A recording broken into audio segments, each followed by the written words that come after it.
and staying cool in the heat. I know readings aren't always popular, but I think that they can sometimes change our perspective, and sometimes in doing that, they can change our mind or help us to change ourselves, which in turn will change our world. I was thinking earlier about how, in my testimony, about how the things that exploded in my personal life and family came into like public media and public, things that mankind faced, things that we all seem to face as a whole a couple of years later. And I was thinking about that, about how right now to me this place is kind of Hades. And I don't mean nature and all that. I just mean my own personal situation and things we're seeing in the media and things we're seeing in people in society as a whole. And we should want it to be, the world outside of us. We should want it to be all of our best hopes and our dreams and our aspirations and our inspirations, not our worst fears. That shouldn't be what we manifest. So, I try to go into situations no matter what now positive. I don't always win that battle, but I try to stay upbeat and happy, just show the joy of Christ, I believe, within. But everybody's welcome here, and I don't personally have any hatred for anybody. Of course, I'm angry at injustice like a lot of people are today, especially on a personal level. And so we make the conscious decision every day, to forgive. And I don't think I'm a victim. I know that my choices got me to the position that I find myself in. But I also know that as family and as friends and as a society or a community, we shouldn't be pushing people into train tracks or subway tracks or off a cliff or watch them walk off a cliff. And obviously I mean that in a poetic manner. Anyways, enough rambling, I guess. So yesterday was it was very strange. It was a good day for the most part, but again, things that I do at home and personally, and songs I sing and just things I've said were said back to me, and songs were played and then they were sung, and it's just all this parallel stuff happening. But I want you to know that synchronicity doesn't always come from God. Sometimes it comes from the demonic.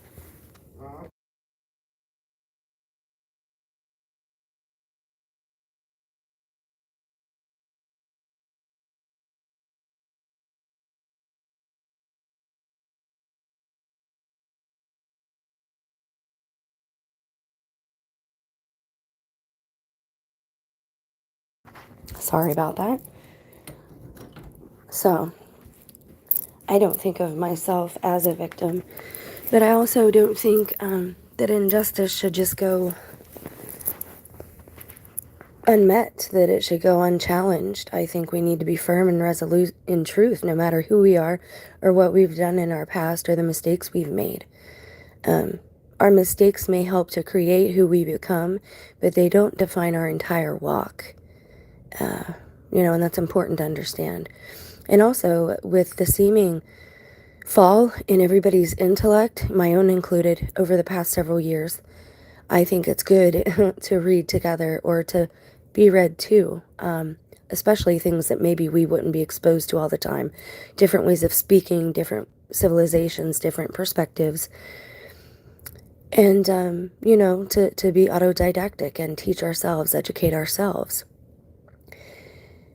All our mistakes, the wrongdoings, the things that we intentionally do to harm others and ourselves with substances, with words, with our actions, that all makes us intellectually darkened in the mind. Now, this is a part of Catholic doctrine, and we are taught this as part of the catechism. I believe that doctrine, not dogma, but the doctrine and the hierarchy that it teaches really helps to establish a framework in somebody's mind, psychologically and physically. So I refer to that a lot, but again, everybody is welcome here, and I want to learn from people who are different than me, right? So it's important to not shut out other voices. I'll turn the comments on. Hopefully I'll still be able to see what I'm doing here if anyone decides to join in or talk. And again, it's just something for people to tune into, but I Remember, I don't always agree with everything that I'm reading or showing to you. There are reasons that I pick the things I pick. Now, this one, I read a few pages, I skimmed it, but there's some interesting things put forth, so I just want to read a little bit of it to you today while I have a little bit of time. I don't have a bunch of time, but a little bit. The greatest conspiracy of all time. Now, we can look into who wrote this and his background some other time if you'd like. Remember, if you like the readings, please like the video so that I know whether I should go back to that at some point or move, to something else. Now, here's the intro. The observer's perception creates what is perceived before it is viewed. Visualization precedes the experience. I was talking about this yesterday. See how synchronicities happen? Just remember they're not always from God, but pay attention to them when they do happen. Because something is trying to get you to notice it, right? Get you to pay attention to it, get you to heed it. Now, whether you decide to do that or not, obviously is your choice because you're sovereign. Don't let anyone tell you different. Don't let anyone tell you you don't have a choice, because I listened to that rhetoric for many, many years as an adult, and it hurt myself, and in turn it harmed my children's intellectual maturity and their spirits. Visualization. Picture yourself doing it before you actually do it. And I didn't know that I always thought everybody had an inner dialogue and could do these things, but I guess not everybody does. And it seems like those same people, they don't dream. So like, what do you use your mind? I'm not trying to be funny, but what do you use your mind for? Like, maybe we're just not communicating it right, because you have to plan out your day before you actually do it, right? Your routine, you have to plan out an itinerary before you go on vacation. So I'm sure in some ways these people are visualizing in their brain. It just might be different than actual pictures or images. But thought precedes the action, right? You say, I want to go do this, and then you go do it. I thought everyone had an inner dialogue. I thought everyone could visualize. I thought everyone dreamt. I thought everybody dreamt in Keller. And I thought everybody controlled their own dreams. For a long time, I believed that this was just common stuff. I guess it's not. But that, again, that's another reason I read some of these books aloud to you guys. So we're going to start here. At the start of all books in this series, I pay homage to Mauro Biglino. Signor Biglino is an important minister of the Catholic Church. Stop. I know how people feel about the Catholic Church. I don't disagree that they are too luxurious, they are too opulent, especially with poverty all over the world. I really appreciate the Franciscan friars and Capuchin monks. Capuchin? I don't know if I'm saying that right. Who take the vow of poverty, right? But there's something wrong with every institution that mankind has made, because we're not perfect beings, right? And this is why we create, destroy, create again, tear down an idea, build another one, and if it's a good foundation, we keep building on it, and if not, we have to go back to the drawing board like a child with blocks. I don't think there's anything quote-unquote wrong with that, right? So we know that we're not all in agreement with certain things people have done, but that doesn't mean we should toss out everything coming from them. And that's what the mainstream wants you to do. They want you to hear Catholic and shut it down. They want you to hear God and stop listening. They want you to spend all of your time dealing with focused on death. First of all, like cryptocurrency. Why does it have the word crypt in it? Blockchain, working on a chain gang, links, chains, bondage, right? Slavery. All of these things. A diet has the word die in it, right? All of these things that are in our face like this help to perpetuate certain, I don't know what word I'm looking for, certain spiritual or maybe even certain vibrational changes, right? If we're focused on the heavenly things, like if we keep our thoughts high, then we're above, the lower level interference of lower level frequency beings, right? Okay, so this book is dedicated to him. He's the inspiration for the series of books. I hardly recommend the awesome work of Mauro to all my readers. In this book and all books in the series, I present an alternative history. I believe the contents to be a true account. The authorities have deliberately concealed the real history of the human race from the populace in order to maintain in us a profound state of ignorance. Ignorance meaning unknowing. If you are in ignorance, gnosis, knowing, is the opposite of ignorance. If you are in willful ignorance, that is actually transgression, because you're willfully shutting your mind and ears. That's, for example, most of the events so far in the Bible, in even Sumerian texts, in Sanskrit texts, they have proven to be real historical events. They're not just fictitious stories. And yet, people still deny it. You have atheists who still argue like that there's no proof that, Christ was even a person. There's proof everywhere, all over the place. Thousands of eyewitness accounts. That's why they had to pick what to put in the Bible, because there was just so much. To me, those people are in willful ignorance. To me, that is, they call me crazy for believing in a sky daddy. So to me, that is quote unquote crazy to ignore that evidence. They won't even look at it. When you start speaking like this, they just ignore you, or they talk louder and yell over you. We've come to this point where our intellect has been darkened because we're in willful ignorance. People have been trying to tell us the truth, and we haven't listened. I found this fascinating because this goes along with some of the thoughts I always had, the inner knowings, in my prayer and meditation times, things that I've been told. I've then actually verified through documents, through documented historical events, things that God told me on my own about the Native American tribes and about them being the lost tribes of Israel. I didn't know that other people had thought along those lines until I started talking about it, and then I saw that it's a part of the Mormon doctrine. So we have this source of knowing that we can tap into. Some call it the Akashic Records, some call it God, some call it higher consciousness. I don't care what word you insert in there personally. Doesn't matter to me. What I do care about is you.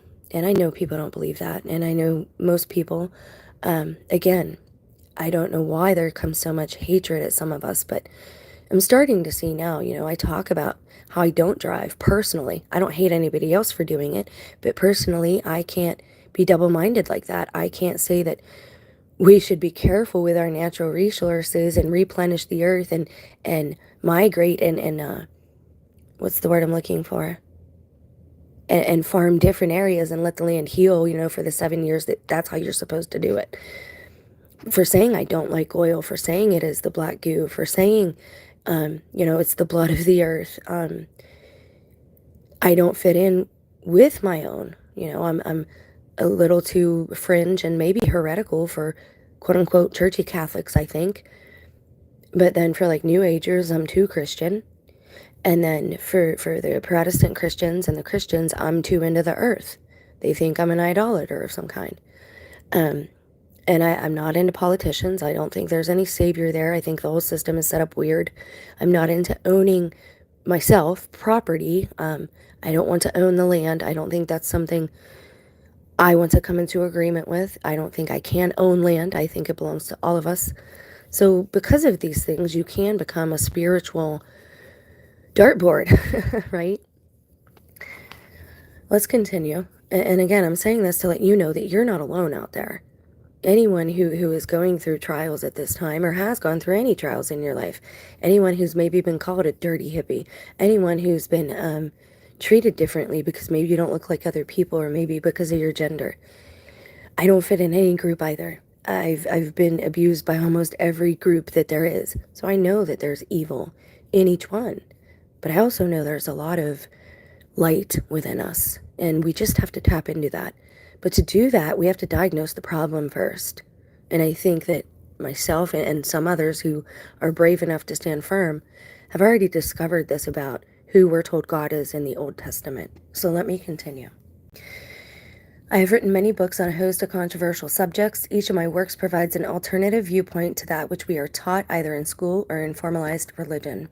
This book is no exception. I believe it reveals the entire truth of a rather unfortunate species known as humankind. In this series, I shall reveal just who enslaved the human race and why. I want to know why it went from mankind to human, and why it went from Israelites to Jew, and why it went from temple to church. Because that's why I believe the temple, like, is your body, right? Because it's used in a different way in the New Testament. But these are questions we should all be asking. Nobody alive today has even the vaguest idea of how the universe was created, when and how our planet came into existence, and just how long human beings have been present on planet Earth. Therefore, we make do with theories postulated by anthropologists and historians. I must emphasize here that all we have been taught throughout history is highly speculative, based upon the testimony, even centuries later, of those who were victorious in battle and our quote-unquote benevolent religious leaders. Those who have written our history, and especially our religious texts, do so with personal bias. In short, they tell you what they want you to believe. Information is power. All information makes one all-powerful. Restrict access to the truth, and the general populace are born, live, and die in ignorance. And that's what I'm trying to avoid with myself, and so I'm trying to also pass that on and light that flame to others. You know, like that game Barrel Monkeys, I talk about it all the time. That's how Christ was. You know, the light went from him, and he touched Mary Magdalene and John the Baptist, and it went on from each person, then spreading outward, right? Be the light, be the candle that lights the flame in your neighbor, in your loved one, in your friend, in your enemy, if you can. Of course, some of the accounts of our history must bear some semblance to the truth, but how much is false? Long ago, a good man was informed by God that a great flood would sweep across the planet. God instructed the man, taught him to build a great boat that would house his family and all the animals. Thus, the species of earth would be preserved. Of course, this is the legend of the great flood, and the man's name is Noah. Nothing could be further from the truth. In fact, the scene is set in ancient Japan, and the name of God is Amaterasu, I think. Sorry if that's wrong. Now again, please don't think I believe or agree with all of this. I'm reading this new with you. I did skim some of the beginning of the titles, but that's all I did. So I'm reading this with you. I know that every culture has a flood story. So that might have just been what it was called in Japan, right? Why does everyone have a flood story? Was there a family of each nation saved?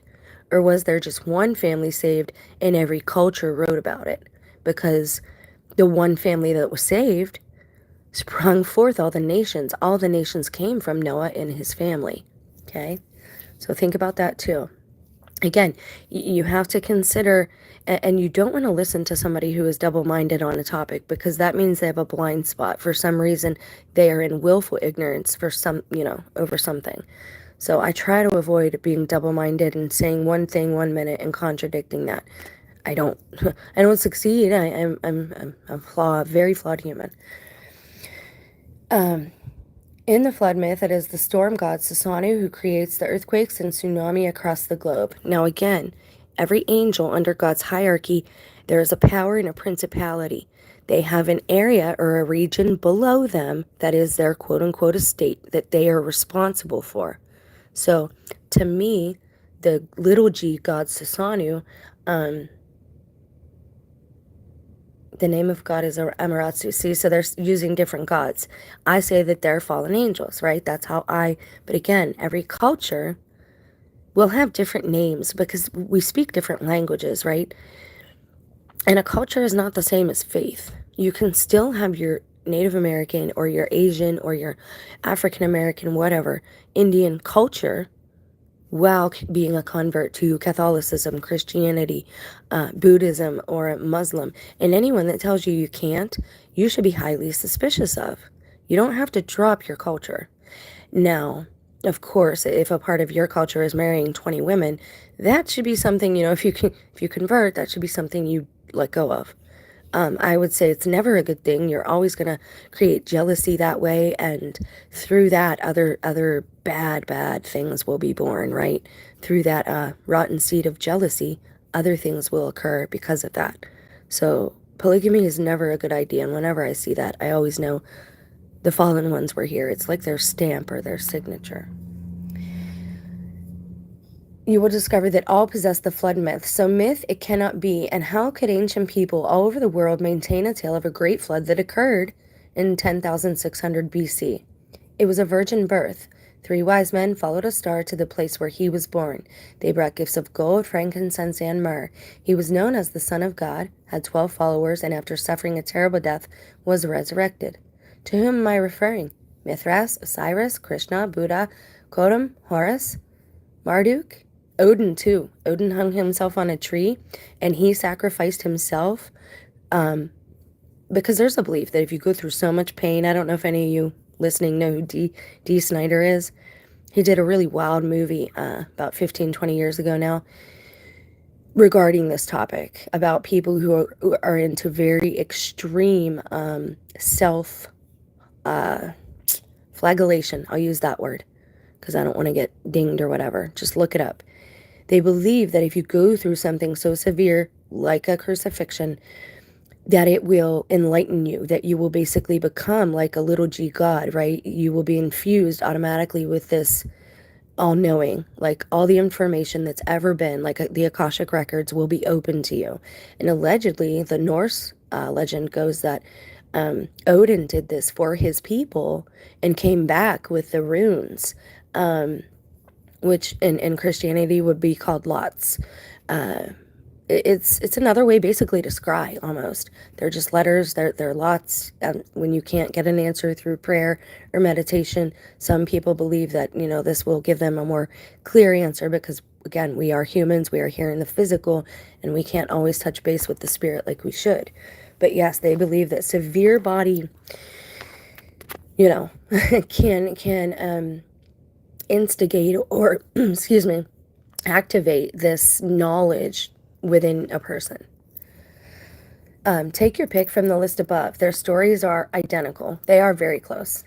Our Father who art in heaven, hallowed be thy name. The Lord's Prayer is derived in its entirety from an ancient Egyptian prayer and ends with the name of the Egyptian god. Amen. I feel a lot of different things about that. I don't know what to say about it. Because again, Egyptian is a culture per se. It is a people. What was their religion? Would you call it Babylonianism? I don't even know what they call it. There's several, like the House of Set and all these different things now. Kemeticism. So I don't really know what they call it. I'm sorry for my ignorance. I'm learning with you guys. But I've heard this before. And, again, it's to get people away from praying is what I believe. Amen means you're in agreement. When you say amen with somebody, you're saying, I agree with you. All right. Now, in Egyptian, their language or whatever, yeah, I bet every word in English is a name for somebody else in a foreign language and foreign land, right? Every word is a name for somebody else. So I don't put a whole bunch of credence in this. You have to separate culture and faith. Again, just because somebody speaks a different language and prays in a different language doesn't mean to me, and I don't think it should mean to anyone, that they're talking to a different God. I think we have to get rid of those willful ignorances. Just because somebody uses different words, they could possibly be speaking about the same exact thing. I think Muslims and Christians have a lot in common. And, there's been a lot of talk about the AC being into ecumenicism, where all the churches come together. It was one church in the beginning. Again, God will use all of this to the good. It will be turned into good. It's very possible the AC will organize the church and God will come down and he'll take it over, right? And turn it into, again, the one true church. Who knows at this point? This is why we need discernment. Even the 10 Commandments are stolen almost verbatim from the Egyptian Book of the Dead. Examples are, I have not killed, I did not steal, etc. Please investigate. We've looked into that, and what I have to say about that again is we are all connected, right? Terrence Howard spoke about it, and I know everybody's getting on his case right now saying that he spoke word salad. Look, when mainstream tells you not to listen to somebody, there's a reason they're telling you not to listen to that somebody, okay? He might have said things that were word salad, but not everything he said was word salad, okay? We can tap into this communal knowledge that we all have access to. We all have a part of God within us, right? We're all made We're naturally made by the Creator. You might not be spiritually His child, but you're physically, you're made and brought here by a Creator. And so when we have similar ideas, or when, Moses went up to the hill, the mountain, and he talked to God and he brought down the 10 Commandments, this just goes to show you that it's very possible 3,000 years before that happened, that in Egypt, somebody else talked to the true God, the same God, and gave them very similar commands. But because they're in a different language, they get translated a little different. We need to be open to that fact too, that not everything is evil, okay? There's a reason God is telling so many of us very similar things. And if it were not God, the true God, here's how I sometimes separate. If it's just me in my mind, I tell myself what I want to hear, right? I justify myself, I justify my actions. But God, when I talk to God, God tells me what I need to hear. And a lot of times it's not what I want to hear, right? So that's how I know what voice I'm listening to. God will tell me what I need to hear because it's good for me, whether I want to hear it or not, just like I do with my children as a good parent. Or trying to, I'm not a good parent. I want to be. So let's continue. There is nothing new in history. Everything we have been taught is a rehash, okay? Now, we're going to skip a little bit of this just because, for the sake of time, and because some of this we've went over again and again ad nauseum on this channel. So this is basic information that a lot of us know. Oh, they're going to talk multiverse. Using highly advanced mathematics, physicists have proven that there are an infinite number of universes. Each contains alternative possibilities to the apparent reality we are led to believe to be the only reality. There are multiple parallel Earths and multiple parallel universes. This actually goes along with the LDS book. Now, they don't teach this, I don't think. Like, they didn't talk to me about any of this, but we read it on this channel in one of their books from their library. One of their prophets, was it Nehi maybe, was talking to God and getting told, or maybe it was more of Moses' story. It might have been Moses. And God was talking to this individual and communicating, and basically this is what he was told too, was that there are infinite numbers of possibilities. Pick one and go there and you do this. And I think, people make fun of the Mormon church for saying, well, you get your own planet in the end and this, that, and the other. I think it's very possible. Christ is the judge of earth, right? Which earth? I don't know. All I know is the name is powerful and it allows us to have authority. I know that for a fact. So you have sovereignty no matter what earth you're on. I just want to make that crystal clear, because if there's an agenda behind that theory, that to me would be the agenda, is to get people to, again, give away their sovereignty. Well, this isn't even the earth. I don't know where I'm at. I'm at the mercy of these other beings that were here first. No. You are sovereign. Whatever land you walk upon is your land for that moment. That land is sovereign too. Nothing can harm you unless you allow it to. And again, these are secrets that are becoming more and more revealed by a lot of different people in a lot of different ways. The end of the Bible says we will seek death and not be able to find it.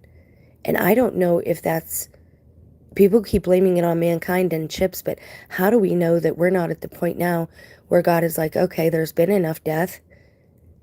Nobody's going to die because you're all murderous, so I'm just not going to let any of you die right now, and we're going to start judgment. Or, you're going to discover it on your own, that you're not going to actually die. And, once you figure that out, then you can go along the path of what you actually want to do and can do, and what can you create as your own home, in your own little part of the earth, in your own little quote-unquote universe. Something like that. Anyway, I'll continue. Sorry. Okay, in fact, all possibilities exist in one or more universes. This raises a very important point. Theoretically, there is a planet Earth where JFK is still alive, where there is no formalized religion, and where the human race are not slaves of the archons. Oh, they're mentioned again. And he was referring you to read up on somebody from the Catholic Church. So just keep that in mind, right? It's very possible to sit down and have conversations with people that you might not completely agree with, but who have decent information, right? We need to stop being so closed-minded.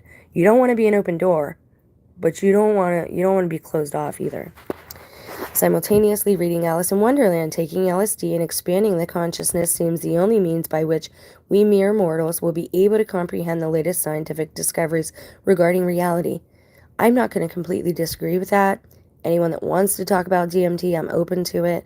I'm open to talking about my experiences, but I'm not promoting it. I want to be very clear about that. They are mind-blowing, but you have to admit they are really exciting. 11 dimensions and possibly more electrons that exist in two places at one time. Quantum mechanics, that's quantum immortality, and interdimensional strings popping in and out of existence, creating all that is visible and tangible. Then there is all that stuff we cannot see or touch, but it is pretty much everything. Why didn't our teachers tell us about the universal dark stuff? I don't believe what he's saying right there about 96%. Again, he's allowing darkness and ignorance to win, and I can't be in alignment with that. All I remember is, don't stay out in the dark. The big bad boogeyman will get me. Well, I'm not going to... There are boogeymen. The concept of multiverses has made scientists foam at the mouth, possible versions of you and me existing in a fraction of an infinite number of universes. In fact, some say that every action or thought creates an alternative me. That would make you kind of a creator. I don't know how I feel about that. Right? I'm not sure. Like, it's a copy of you. Like, it's almost a doppelganger. It's a whole nother dimension. I don't know how to feel about that really myself yet. Okay, so we're gonna move forward. Vatican's connection to alien life. In April of 2005, just prior to the funeral of Pope John II, a large hovering craft was recorded by the Vatican surveillance equipment. Is it conceivable that beings from another world had come to pay their respects to the late pontiff? And there you see it. Most people have seen that at this point. Many believe that the Vatican has hidden its extensive knowledge of extraterrestrial beings for countless centuries. In 1999, the Vatican Library was undergoing restoration of its underground vaults, which few humans have entered in the past 500 years. The Vatican itself was built over an enormous cemetery. If I could go anywhere, I'd probably go there. And I believe that a lot of churches are capstones for a very good reason, and I'm not going to get into it right now. Although they expected to discover human remains, the construction workers were not prepared for what they did find. Skeletons with enormous skulls, resembling those of Anunnaki, were excavated from under the Vatican Library. The Vatican immediately banned further entry to the library and construction ceased. In 2009, the Vatican organized a 5-day astrobiology conference. Scientists convened to discuss the possible implications of life originating from other planets. The major driving force behind the conference was the director of the Vatican Observatory, Jesuit priest Father Jose Gabriel Funes.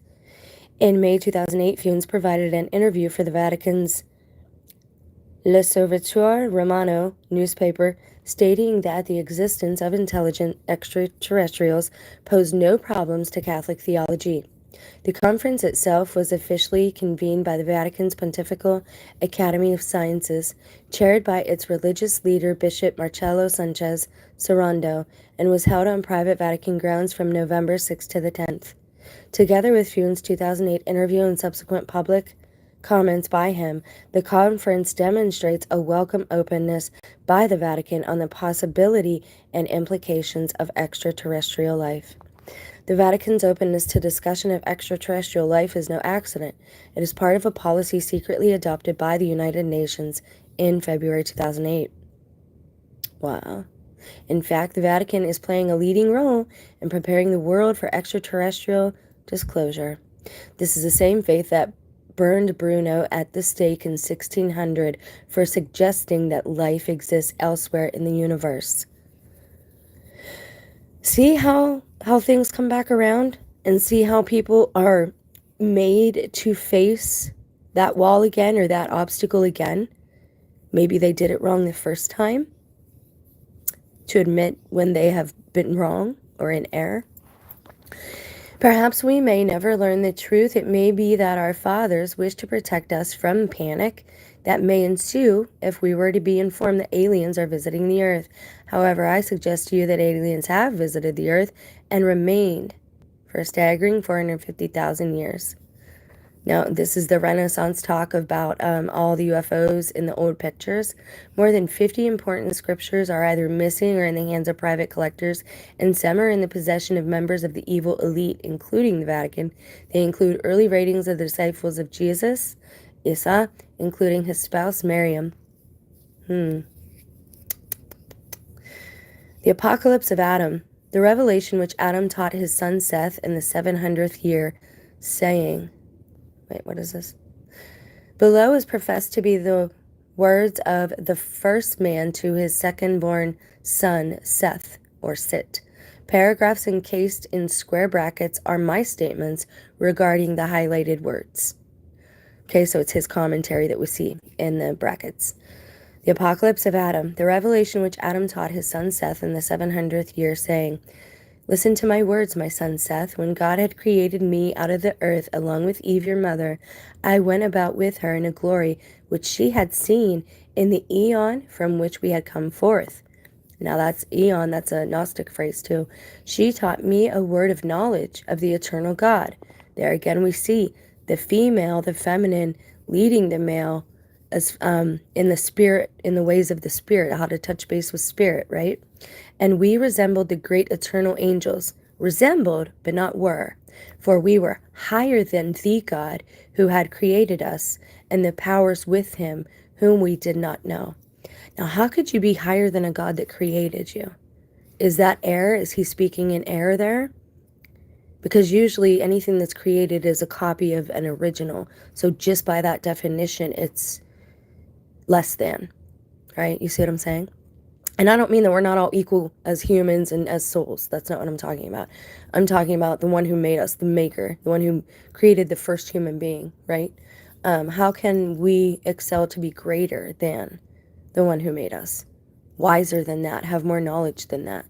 Well, obviously, if that would be the case, then that is not an omnipotent God. Maybe that's the agenda. But let's continue. Again, be not suspicious to the point where you don't believe anything, right? But be critical of what you read and ask questions, and then dig into things if you feel some type of way about them. But don't just accept and receive everything that anybody tells you. I can't anymore. And most people know this. Like again, they realize this. I'm trying very hard not to get caught up in my own, sadness today. Not even sadness, just I don't even know the word for it. I really don't.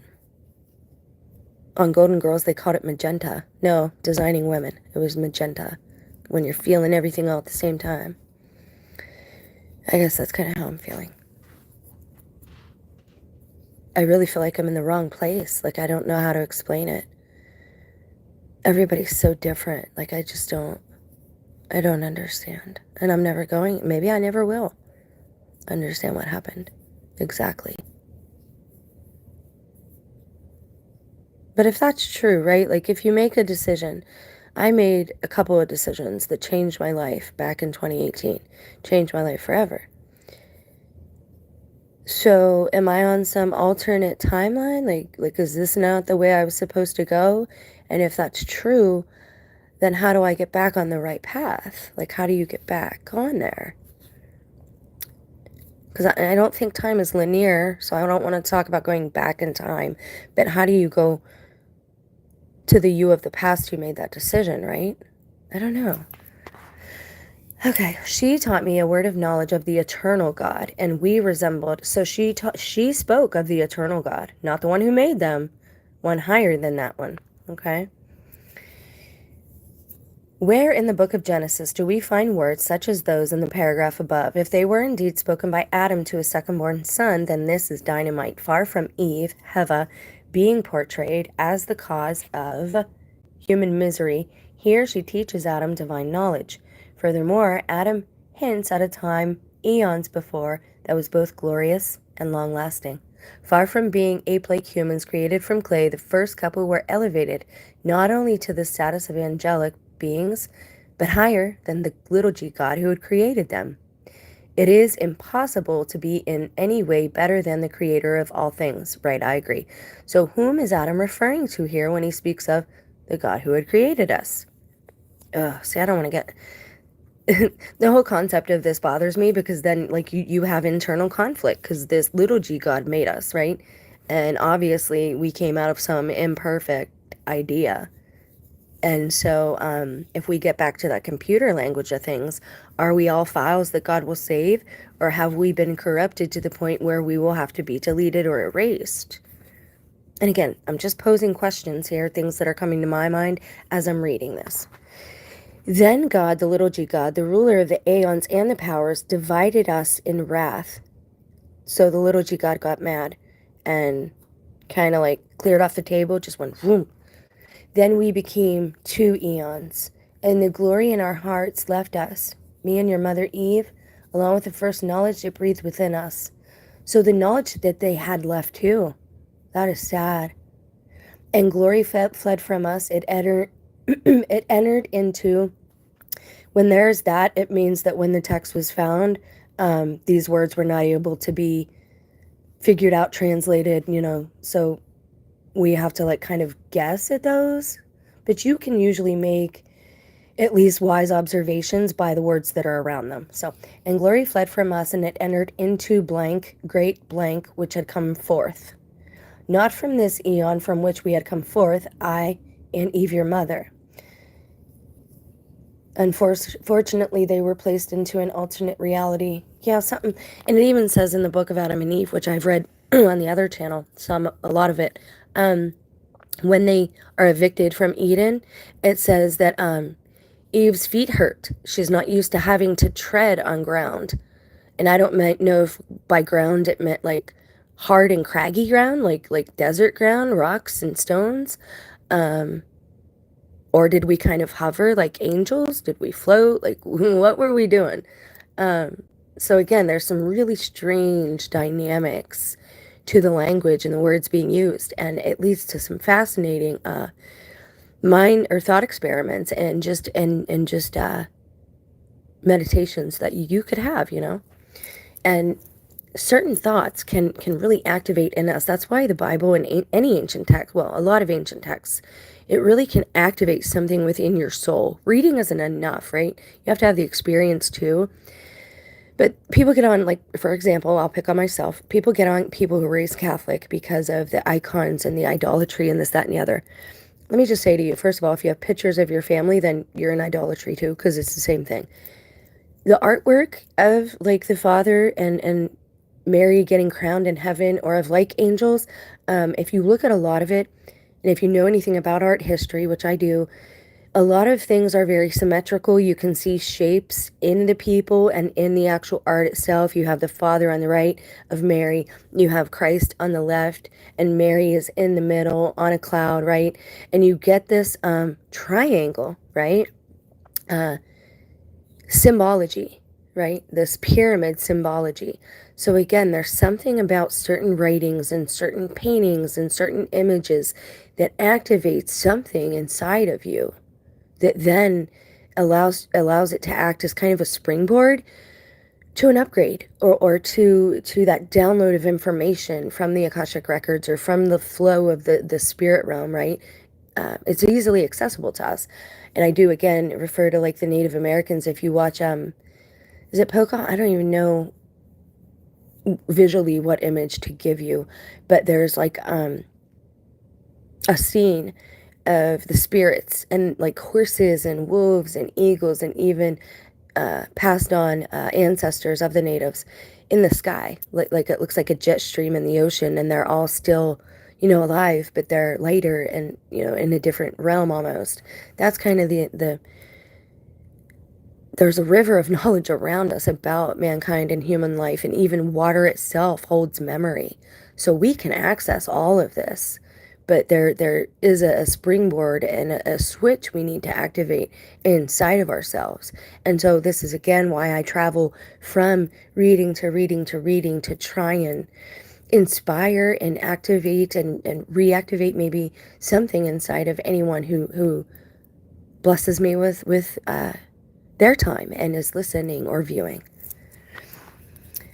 But knowledge entered into the seed of great eons. For this reason I myself have called you, Seth, by the name of that man who is the seed of the great generation, or from whom it comes. After those days, the eternal knowledge of the God of truth withdrew from me and your mother Eve. Since that time, we learned about dead things, like men. Seth means banker. Okay, that's weird.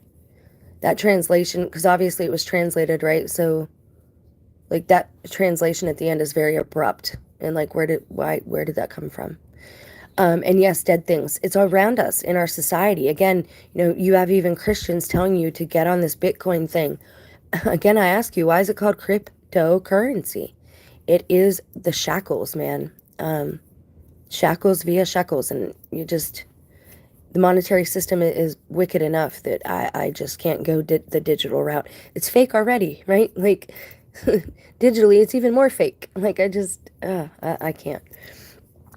Okay, so then we recognize the God who had created us, for we were not strangers to his powers, and we served him in fear and slavery. And after these things, we became darkened in our hearts, because they did what? Could it be because of all the sacrifices they made to the God that was pleased by burning meat and incense? Does that sound like a creator God? Would creator God want the animals slayed? And then, does that sound right? I'm just asking, okay?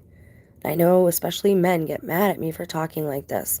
This is why they hated Jesus. I'm honestly very surprised that Christ wasn't a woman, the way that people hate him from the other side. I'm surprised that he's a man, to be honest with you. But they probably hate him because he did not degrade women, and because it's very obvious if you look at him and his walk how the old original church operated, and it's nothing like we see today. His church, he took two people, right? Today we go into a church and don't leave that ground. What good is it if we're hiding it all in a building and not sharing it with others around us? This is what we've got to get out. We've got to do outreach. And everyone wants to say that Masonry is like evil by nature. And again, I'm not going to say that about a whole group of people, because I hate when they say it, include me in the whole Catholic thing. Like, hey, man, I didn't do any of those things, so please don't include me in that, right? So we should be very careful and mindful of things like this, especially, like I said, the hypocritical attitude and words and actions are coming very quickly back to people now. You can see it happening. And so I would just advise you to be very wary at these times and very careful of what you say, what you do, and how you treat people. People matter. Relationships matter. And if you're mistreating somebody else who's made in the image of God, then you're saying, okay, please treat me this way too, because I'm basically the same as you. We are unique and we are individual, but we're also the same at the same time. And I know that sounds conflicting, but really it's not. Two things can be true at the same time. Okay, so anyway. And we served him in fear and slavery. And after these things, we became darkened in our hearts, because they were transgressing against natural law.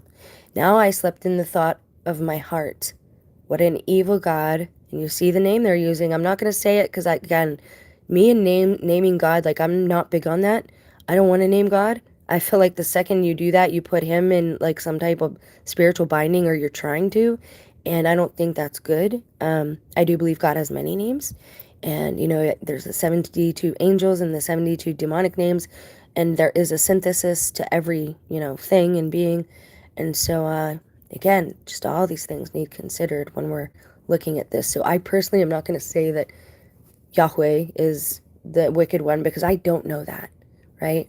I'm still on the fence about some of this, so I don't want to use a specific being's name and be wrong, because then that I have to deal with the consequences of that action. If I had false witness against somebody, especially somebody in God's hierarchy, I'm sure that'll come back to me. So again, I'm very careful about saying things like that. Many scholars have spent lifetimes attempting to interpret the Torah. In like manner, I wish to attempt to interpret the highlighted portions of the paragraphs above.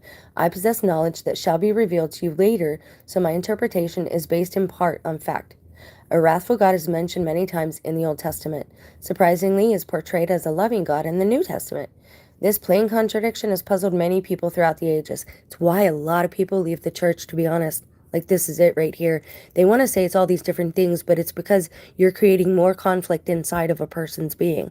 And we can't have that. Like, we can't keep living that way, guys. I hope to explain this dichotomy here. Adam makes reference to 2 eons. Please keep this in mind. An aeon is like a realm into itself, right? It's a dominion. Another word for aeon, think dominion, okay? Or even universe, I guess, if you want multiverse.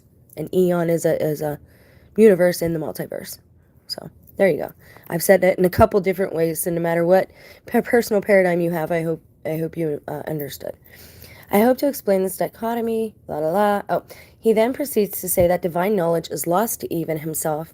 In the following sentence, he states that we recognize the God who created us. Wrathful God or loving God?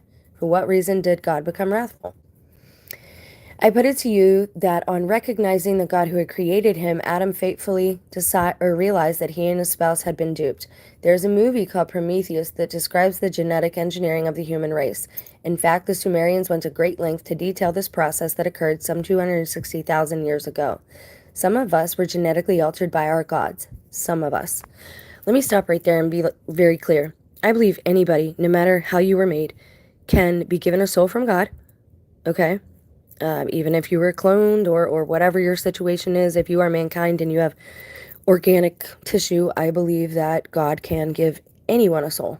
Anything. I mean, it says even the rocks cry out, so anything can be.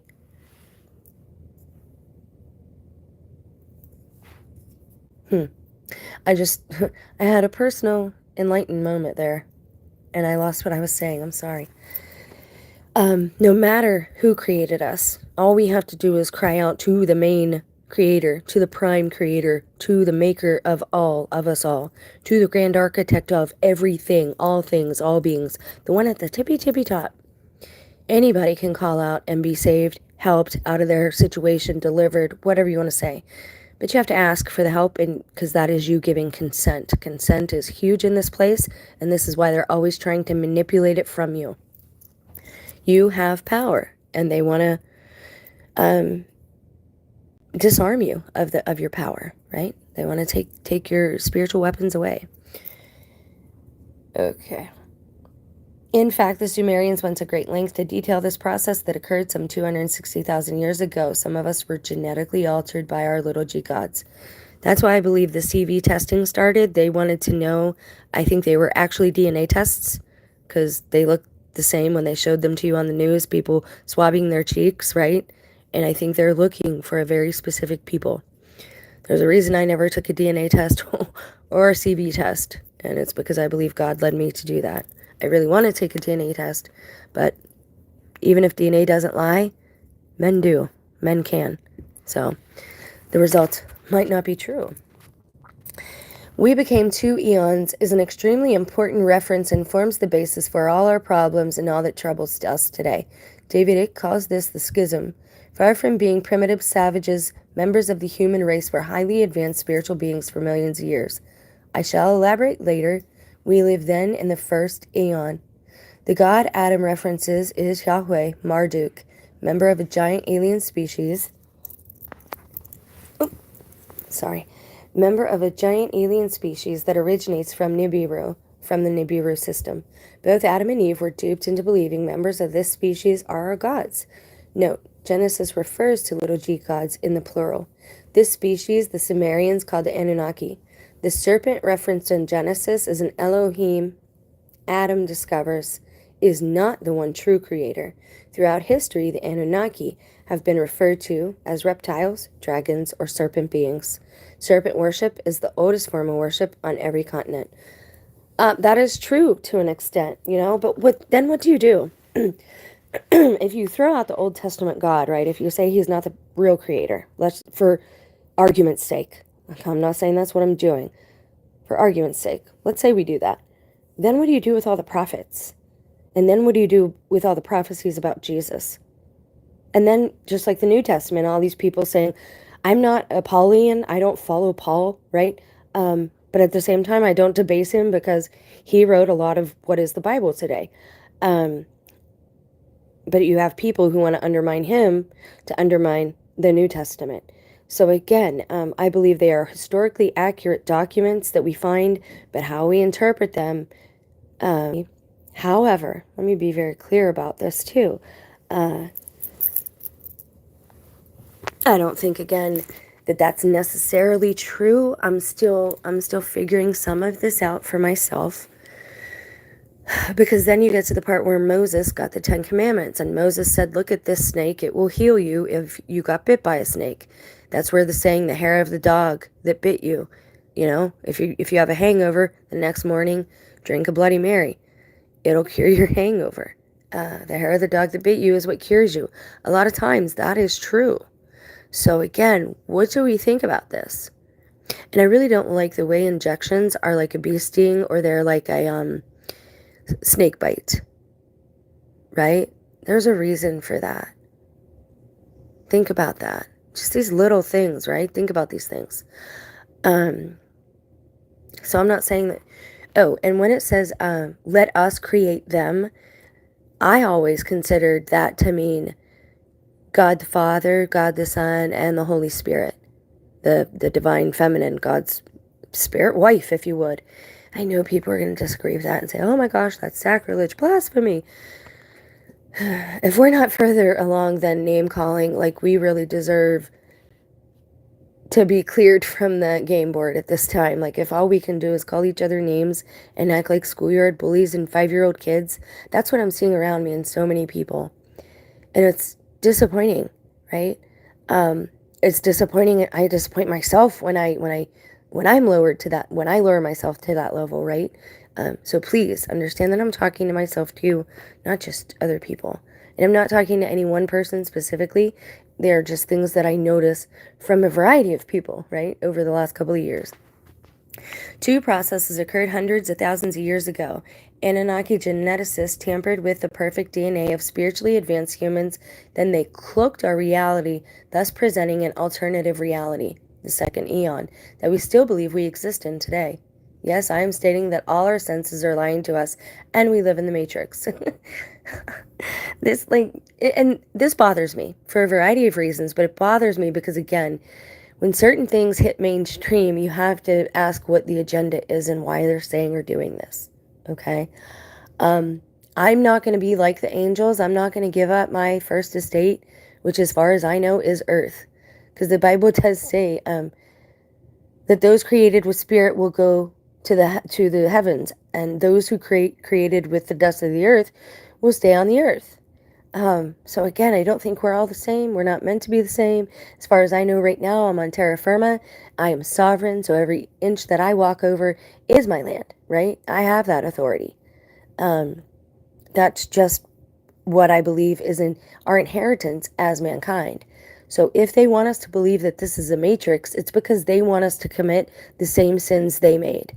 So what sins did Lucifer commit? Let me ask you, because I'm going to have to look back at this video. I'm going to make a short video out of this. First, he said he was God, right? He said he would be higher than the one who made him, than the prime creator God. That's his first mistake. Okay, that arrogance and calling himself God. What are you seeing everywhere now? People on YouTube, and I hate to say this, but a lot of African American people are pushing this idea. Don't you know that you are God? That one interview asked, well, Vicky, and she's like, no, I'm not God. I'm not God. Christ said we are little g gods, we're sovereign, but we're not the creator maker God. We didn't make all this, right? You're seeing this trend because that was the first sin of Satan. He wants us to be as guilty as he is. That's the whole point of all of this, is to be able to not falsely accuse us and to be able to label us as guilty as he is. And to say, well, if you're going to do this to me and send me to Hades, then all of these people have to go with me because they did the same things as me. And they want you to give up this first estate. Why do they want you to give up terra firma? Because they want the earth. They think they're entitled to it. So again, be suspicious of the simulation theory to a point, okay? This is very real, and everything you do here matters. It's not just a video game. Although it may be laid out like a computerized game, it might be like a sandbox video game. That's not what it is, right? Our lives are very important. We are blessed. We are fearfully and wonderfully made. And we need to remember that and hold that in our hearts and our minds, okay? Because you are loved. And I have to come from a loving God, because for my heart to be as big as it is for people who have really, really done me severe damage. And I'm not saying I haven't damaged them back, I'm not saying that, right? I'm saying if we have the capacity within us to be able to forgive certain things from the people that we love, even sometimes people that we hate. If a mother can forgive the murderer of her child, when they read the letters that they write in court, I forgive you. And they don't want the death penalty, right? Because they don't believe in that we have the right to decide that. That's the compassion and the attitude that I'm speaking of there. Okay, Mars colony and moon bases in prison planet Earth. I'm skipping that one for now. And I'm going to see if there's anything else, because I was at another page. And I just want to...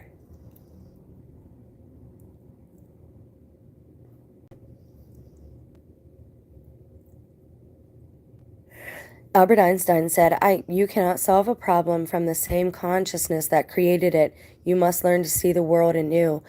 That is very true. That is very true. That's why I said at the beginning of this video, I'm seeing a lot of our worst fears being manifested, and that's a problem. That means that our heads and our minds and our thoughts are on the wrong things. You're seeing what's in people's minds and hearts right now because it's playing out in reality in the people around you and their behaviors. It's, you can't hide who your heart, and you can't hide who you are forever. And yes, in my own personal situation, all of the people that did what they did to me, taking advantage of me, superseding my free will, basically imprisoning me for all intents and purposes, having me do certain things against my free will and consent that were really, really big things, violating me spiritually, physically, more than once, you're going to get all that back in turn.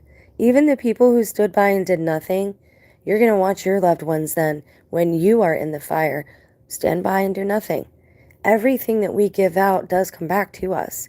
It might not come back from the same person or situation or in the same way, but it will come back in a way that most affects you, right? So maybe you're a person who's solely focused on money. That's how you're going to pay for your mistakes, is through your financial a financial drought for your family and your life, essentially, right? If what matters to you is material things, you will have every one of your material things taken away until you start seeing things differently. And that actually is repenting. That's what Albert Einstein is describing there. But people don't like the word sin, and they don't like the word repent. So I've started to use different books, different thoughts, different ideas to get across the same message. Stop doing what you're doing. I know what you're doing. I already know. I have known for a long time. And I know what's coming for me personally. Stop doing what you're doing. You don't want to have any part in this. You don't want to be counted as guilty. And like I said, even just standing by and doing nothing to help a situation or a person. All the people that watched St. Joan of Arc burn, and then she was vindicated when she was named a saint after they had abused her and killed her. All those people that stood by, you don't think they paid in some way, shape, or form for doing that, for standing by and watching? Come on now. Come on now. You can't have it both ways. You can't say you want people like me to pay for our mistakes forever, basically. But think that for being a vile person like that you're not going to have your own consequences. You can't have it both ways, man. Like Ouija boards and Google keyboard gives what one asks for. Yes. Very good examples. I have a theory about that too, like with the lots that I have now, or Ouija boards, any of that stuff. That in some part, we are tapping into our own like telepathy almost, right?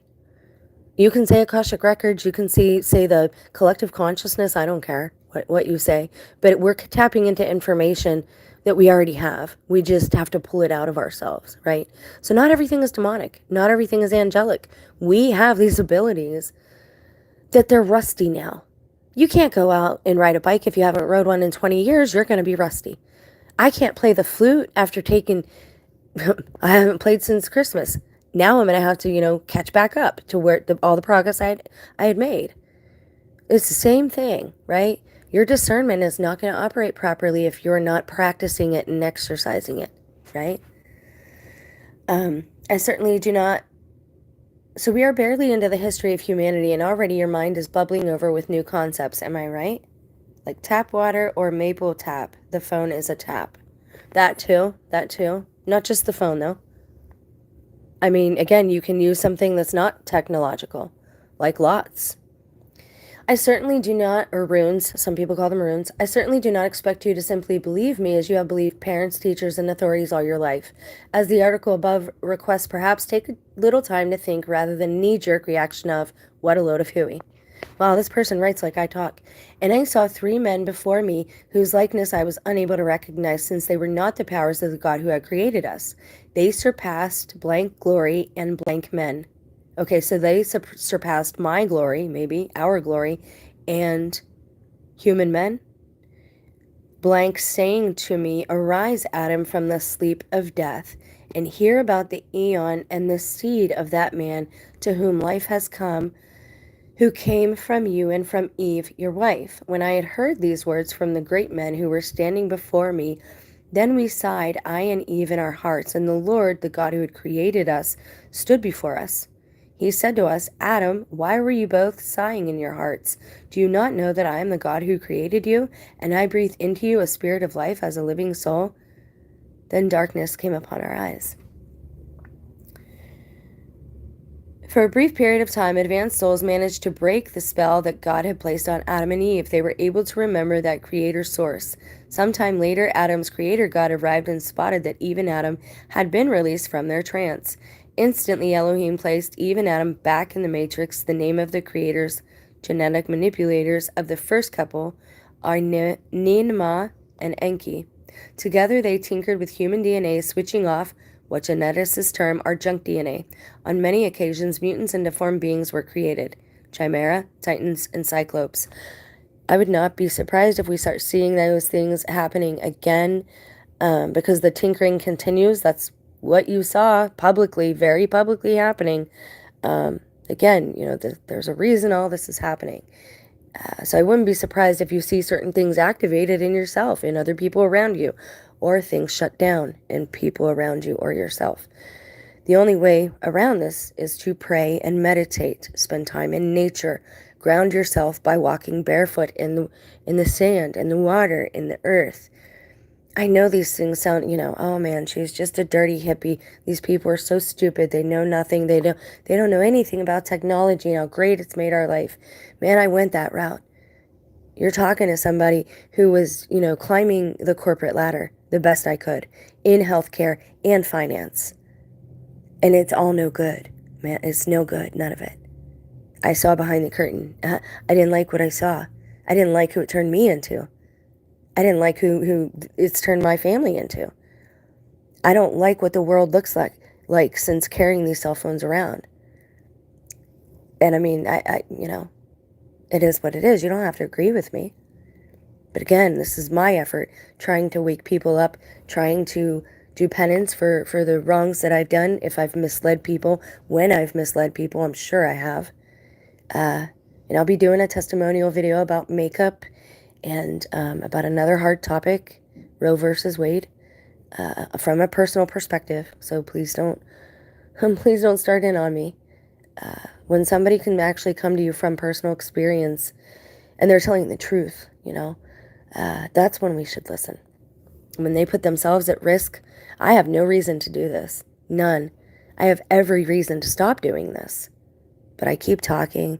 I keep pointing to things. And I don't, not to ridicule any one person. Just to say, hey, look how this is happening. Hey, we just talked about this. Hey, we are in part helping to create this reality. Hey, how is this happening? Now, again, they want you to feel powerless. If we are in some type of matrix, you're not supposed to feel you're not powerless. I know you're not, because I'm not.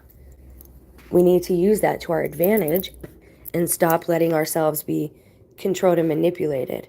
I appreciate you. Thank you greatly.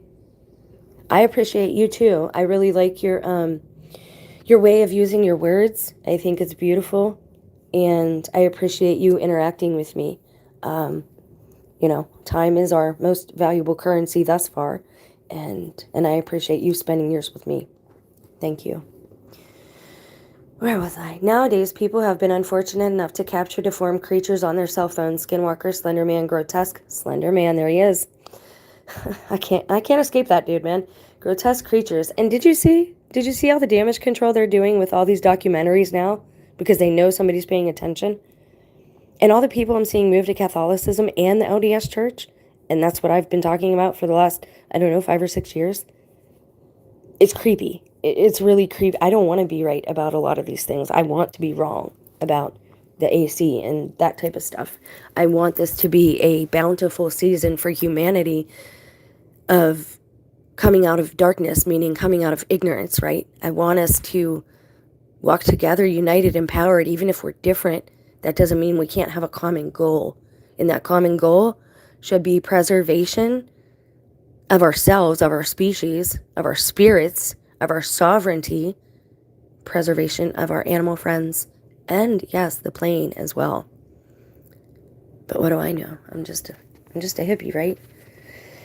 Then the God who created, I'm just an inside-out N-word. I reminded somebody that they called me that. Again, not to say, hey, I'm so mad at you for this, or I hate you for this. But how could you say such a thing? How could you say such a thing? Like you're still in that same place. You haven't grown in the years it's been since you said that thing. Why are you perceiving me in that way? And your fellow man in that way? Because they have a different skin tone? Because they burn when they go in the sun? Because they can go in the sun and they don't burn? Does that make sense to you? That we're arguing over things that we have no control over? And we're telling these ones they're worshiping a false god just because they speak a different language. Adonai is not a real god. That's the name. That's another language. Allah, that's another language. We don't know unless we're in it, right? I know something about Catholicism, so I can speak to that, and I can tell you exactly what's wrong with it because I've been raised in it. That's a good thing. We need to listen to quote-unquote authorities who actually have some authority in that subject because they've walked in that area. Not just because they paid for a freaking expensive piece of paper, overpriced piece of paper. And I have one of them, and I'm speaking this way. I have a degree, and I would like another one. I'm not going to lie, just because I like to learn. I like the studying. I like the school aspect, but I don't like the indoctrination now. What's going on? I had to learn about reverse racism. This was in 2014 I graduated, I think. Reverse racism. Because it's happening to a white person, it's called reverse racism. Excuse me? It's still racism. I don't care if it's against a dark black person, a brown person, a Jewish person, which don't even get me started on that because is that a race or their religion? That confuses me, and confusion is not from God. There's a reason for that, and I'm not going to go any further right now on that topic other than saying that. Because I already know what's going to happen to me. I already know. I've already been told. I was told a long time ago. It's not my fault you didn't believe me. You've had plenty of chances to turn this train around or to put the brakes on, and none of you did. And who says... I still haven't figured out who the quote is from, but... I don't have to kill you, but I don't have to help you either. Man, you're just as guilty. It doesn't matter. The court of law calls that an accessory. So if our courts call that an accessory, you think the court of natural law? Do you think that's not going to come back around to you? We got to watch the way we're treating each other. And we can't help what color we are. We can't help how short we are, how tall we are. We can't help if we wear glasses or not. We can't help what area we're smart in or we lack understanding in. Some of us, in our minds, sometimes we're just not good at certain things. Why are we behaving like 5-year-old bullies on a school ground? Why? You have to ask yourself why we've all reverted to that behavior. Why are we seeing so many instances of rage? Why are we hearing now about so many modern cannibalistic issues? Is it mad cow disease? Is everybody eating too much red meat? I don't know. I don't know. Sin is part of it, though. I know when you go against natural law, you get blinded. You get that blind spot when it comes to your own error. That's pride, right? Justification of your actions. I know because I have a problem with that, too. I can speak to it because I do have a problem with it. And I'm not saying we got to be perfect, but we should strive. Strive to be perfect, like our Father and Mother in heaven. And yeah, okay, so you don't call it a mother. Man, that's fine. Don't ridicule me for it. Doesn't mean I think women are above men or anything like that. Just means the Bible actually says go to your father as if he's your mother. Christ tells us that in one of his parables. God is like a mother hen. We need to pay attention. We need to be kind and compassionate again. Investigate YouTube videos featuring Chimera caught on camera. Then the God who created us created a son from himself and Eve, your mother. I knew sweet desire for your mother, for blank, and thought of my blank. I knew a sweet desire for your mother. Then the vigor of our eternal knowledge was destroyed in us, and weakness pursued us. Did they have nookies too soon? Is that what it is? Adam and Eve were running around in the garden, and they got too curious too quick before God had blessed that part of their union for them? Because that's what it says about the tree. The tree of knowledge had not been blessed yet. There was a worm in the apple. It was rotten. And the Essene Gospel of Peace describes Satan as a worm. He's a worm. And everybody's looking for aliens up there. If they're telling you to look in the sky, you should probably look in the sea. And if they're telling you they're going to be giant, they're probably going to be invisible or small or like us, right? Historically, they may have been giants. We might still have some giants here. I think we do. And I think the ones that they have, they've done things that they shouldn't have done to them. And they've made them angry. And we're seeing the beginnings of that at this time. They thought they could control, again, evolution and all this stuff. And all they've done is capture and ensnare living beings who feel pain. Do they have souls? I don't know. But they feel pain. I know that. And again, the knowledge is there. All you got to do is sit down and pray and meditate and ask for it to come to you, and you'll hear it too. I know that sounds weird to people, and I know I get mocked for talking that way, and I don't care. Sky Daddy, really? Sky Daddy. With all the historically documented events that have been proven historically accurate from the Bible, but nobody even will look at it. They don't even want to look at it. They're so blind and caught up in their own pride and arrogance, they won't even hear you when you say, hey, no, historians, they might not have converted. Some of them did.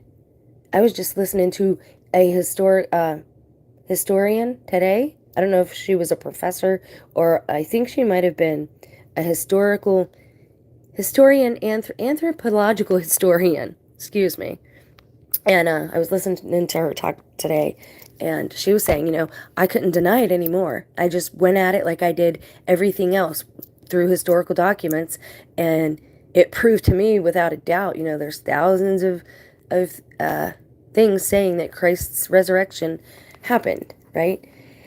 Now, what does that mean for the fact that Osiris and all these Odin and all these other little g gods, that they had the same experience, Thoth? What does that mean? Well, again, I think events repeat themselves, and I think they parallel out. Can our free will interfere with that or intervene with that? Absolutely. But you do have certain patterns that will repeat in people, maybe who don't have their free will turned on, maybe who make that choice. So they become the next person to create that pattern, right? But the universe has to work in such a way as to where God's not constantly attending to these things that he created, but he can go about creating new things. It says God is always working. God is always speaking word, right? God never stops working, right? So I think like the background of our reality works like an algorithm almost, and you'll see things repeat over and over and over again, like through the butterfly effect, so to speak. I hope that makes sense. So maybe they had nookies too soon. Maybe that's what they did. Then the vigor of our eternal knowledge was destroyed in us, and weakness pursued us. Therefore the days of our life became few, for I knew that I had come under the authority of death. Remember, death is not natural. It's not from the Creator God. That is something, and if Christ defeated it, I shouldn't have to die. As a believer and as someone who's been baptized, I shouldn't have to die. It's appointed to every man to die once. Where did it say that, though? That was before Christ. That was said, I believe. It might have been said after, but I thought it was before Christ. Men shall seek death and be unable to find it. Just how much have we been bamboozled? It's almost like a cartoon. I like picture a coffin, like getting put into the ground, and we're looking at it getting covered with dirt, but underneath a trap door opens up, the person goes down onto a conveyor belt, they do a few little changes, and the person's plopped back up on earth as another person, life, I don't know. I'm not saying that's reality. I'm saying as like an artist, that's like the cartoon that my mind produces when I hear things like this. It's like, how much have we been deceived? Because death is not natural. It is an that's why it makes us so sad. I mean, some people, they're awesome about it. They accept it. They don't fight it. They don't resist it. Good for them, right? I'm not telling you have to resist it, go seek it. I'm just saying it's not a part of the natural process. It was not supposed to be a part of the process.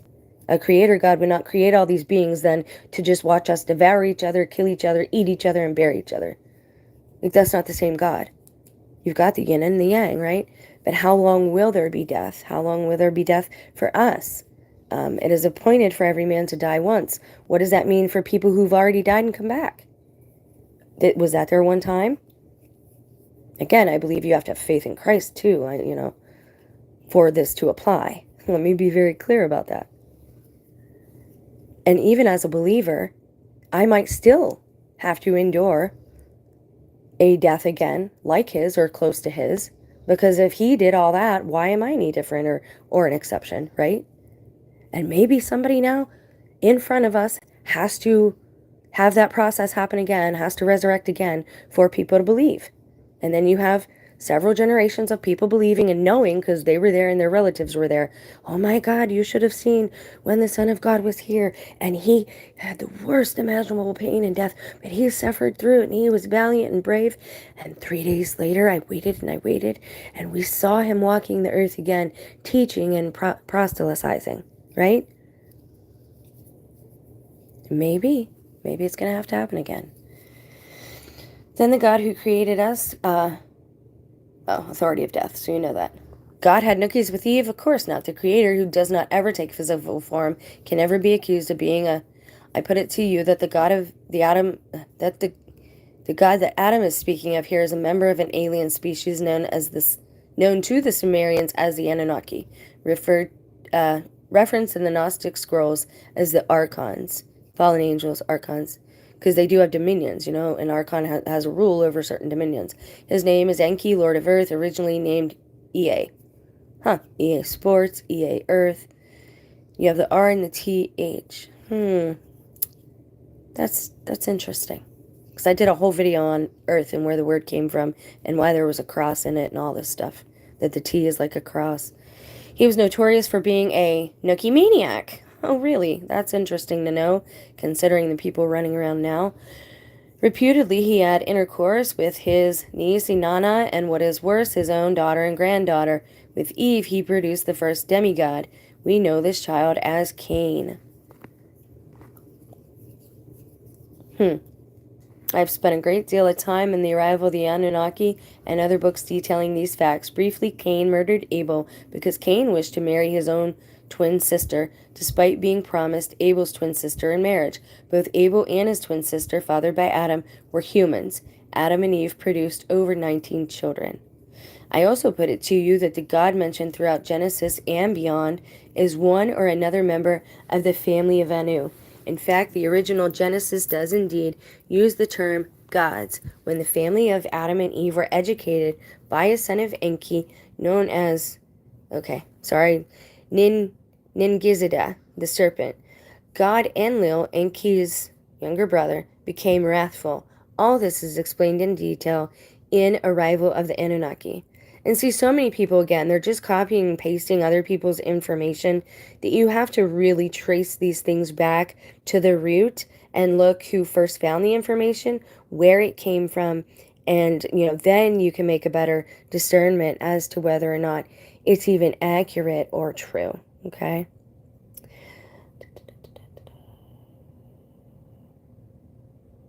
Oh. Well. Okay. It's a little later than I thought. I am going to run. I hope you all have a great night. Stay cool. Don't get too hot out there, and I will talk to you soon. There's another part of this book that I would like to read to you guys, so I will probably come back to it. Yeah, and there's like no listing of chapters here because I think it's a sample. Yeah, we'll come back to it a little bit. But thank you for being here. Thank you for listening. I hope you all have a great day. Stay in God. Yes, absolutely. You too. Have a blessed day. Remember to be love, be kindness, be compassion, be the light. God bless you guys.